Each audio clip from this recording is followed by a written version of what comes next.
Agora, o projeto de lei que anistia os envolvidos no 8 de janeiro e beneficia o ex-presidente Jair Bolsonaro foi tratado como uma afronta ao STF em encontro entre o presidente Lula e os ministros Edson Fachin e Alexandre de Moraes do STF. A conversa ocorreu na tarde da última terça-feira no Palácio do Planalto, quando Fachin entregou a Lula o convite da sua posse como presidente da Corte. O encontro ocorreu um dia antes da votação do requerimento de urgência do PL na anistia na Câmara. Isso aconteceu na noite de ontem. Ainda durante a visita de Fachin e Moraes a Lula, a anistia aos envolvidos na tentativa do golpe de Estado foi tratada como inconstitucional. Eu fico lamentando que o jornalismo, sério, o sério, não pergunte para algum dos ministros, quando não é inconstitucional, porque eles adoram se antecipar aos fatos, se desculpe, em que ponto é inconstitucional? Porque eu tenho aqui, o 43, inciso 43 é isso, o 44 diz isso aqui. Poderia me explicar aonde que está a inconstitucionalidade? Por outro lado, quando o PT reclama de alguma coisa, é que o caminho está bom. Porque senão eles não reclamam. E eu lembro, eu já vivi aqui no Brasil, quando o Lula foi pedir o perdão, não era anistia, era perdão para os sequestradores do Abílio Diniz.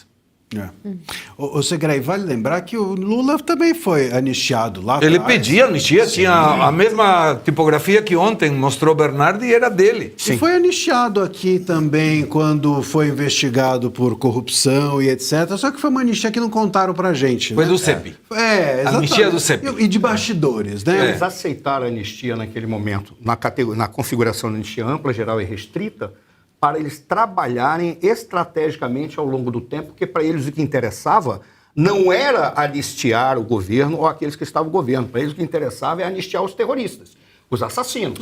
Porque assim eles poderiam, eles mataram, desculpa, eles mataram uma charada que foi produzida pelo Golbery Couto Silva, um dos maiores gênios da nossa história. O Golbery deu uma palestra na Escola Superior de Guerra, que depois virou um livro, na qual ele explicava que o Estado Nacional ele vive sístoles e diástoles, ele infla e contrai.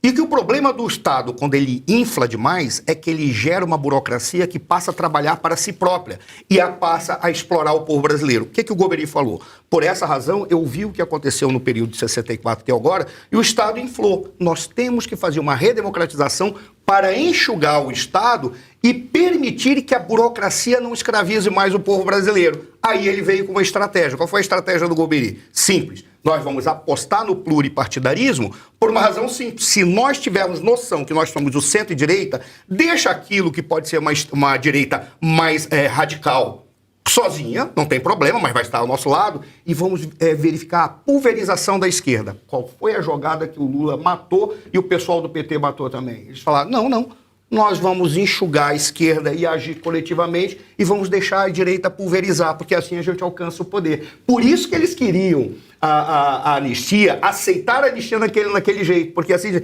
vai simplesmente anistiar todo mundo e a gente junta toda a galera da esquerda para fazer uma proposta única. E essa proposta a gente vai alcançar o poder. O Segre, e até pegando esse gancho, essa lembrança histórica, o senhor tem uma memória histórica muito privilegiada. Quando ele não encontra pessoas na rua... Ele está retribuindo, a gente... É um conselheiro. Pare de soltar flores, vamos trabalhar um pouco. Apesar da idade avançada, ele tem uma memória... Ah, meu Deus. Mas o ponto é o que vai até as 4.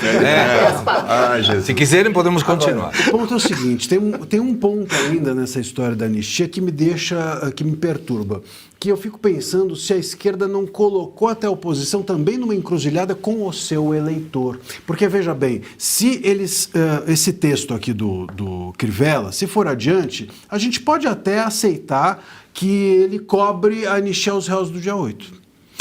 O texto dá a entender essa possibilidade, enfim, é um texto ruim, inclusive, mas tudo bem, dá essa... Agora, vamos lá, tá. Então, cobre os réus do dia 8, mas não cobre o Bolsonaro. Olha a cilada ou a armadilha que está a oposição. Se a oposição votar esse texto, eles vão dizer assim, ok, a oposição foi a favor dos réus do dia 8, mas deixou de lado o Bolsonaro. Então, a oposição fica numa situação desconfortável, porque aceitou uma anistia que exclui Bolsonaro. Se chegar e falar assim, não, nós vamos contra esse texto, porque queremos uma anistia ampla, alguém vai chegar e falar assim, pô, então vocês, claro. então vocês não querem, então não estão pensando nos réus que estão presos, só estão pensando no Bolsonaro. Então, ainda colocaram, a meu ver, há uma possibilidade, esse texto correndo por conta da urgência para o plenário, tem ainda a possibilidade que a oposição tenha sido colocada na parede pela situação. Mas eu tenho uma visão diferente e agora abrimos para o debate e vamos mostrar mais um vídeo do petismo choramingando. Quando você negocia qualquer coisa, e política é negociação, projeto de lei é negociação, você coloca o objetivo de mínima, menos disso não tem negociação. O objetivo de máxima, se eu conseguir isso, vou ficar bêbado de alegria. No meio é a instância que cada um negocia. Minha visão, e gostaria de ouvir cada um de vocês com isso. O Centrão vai apoiar desde que, na minha opinião, o Bolsonaro fique fora da eleição. Por quê? Não está nem aí se está livre ou não está livre. Até o Bolsonaro pode ser um cabo eleitoral muito importante. Mas ninguém do Centrão quer resignar a possibilidade de ter um candidato. O Ratinho, o Caiado, o Tarcísio entrando, abre a porta do Kassab aqui no governo, abre muitas coisas. Então, me parece que uma dessas opções seria: entra Bolsonaro, porque lá vai uma do STF. O STF já condenou, já fez o seu trabalho. Mesmo com Fux colocando diferente, o único voto coerente, mas já fizeram o seu trabalho. Barroso ontem chorando, dizendo que não tem censura, que isso não, que lá. Eles fizeram um trabalho. Então agora o Legislativo presta essa anistia e o Supremo Tribunal Federal disse, cara, eu não tenho nada para fazer, eu já sentenciei, o Legislativo poderia fazer. Mas vocês veem essa possibilidade, começa contigo, de solta todo mundo, mas o Bolsonaro não participa da eleição, porque a anistia automaticamente daria a elegibilidade de novo, pelo que eu entendo. Deveria dar. Olha, Segré, é bem interessante o seu raciocínio e eu concordo, mas eu acho que são visões que não se excluem, tá? Tanto o que o Marcílio estava falando com relação à oposição ter sido colocada em uma encruzilhada, né? Porque de fato é um raciocínio bem coerente, mas por outro lado, nós sabemos que é uma negociação constante na política. Isso é de fato, a gente não tem como conseguir, acho que em nenhuma pauta, amplamente tudo aquilo que a gente quer. Então, a todo momento, nós vamos nos ver em encruzilhadas, em especial, obviamente, a oposição que está lá, né, tentando nos representar.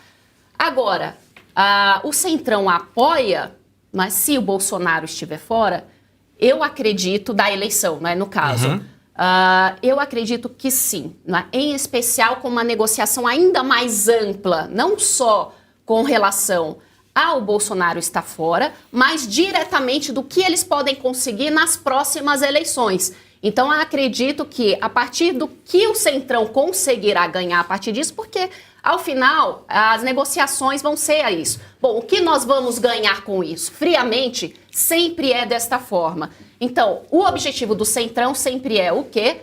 Não é? Ampliar cada vez mais a sua base no poder. Ali, o segundo, o terceiro escalão, é disso que o Centrão gosta.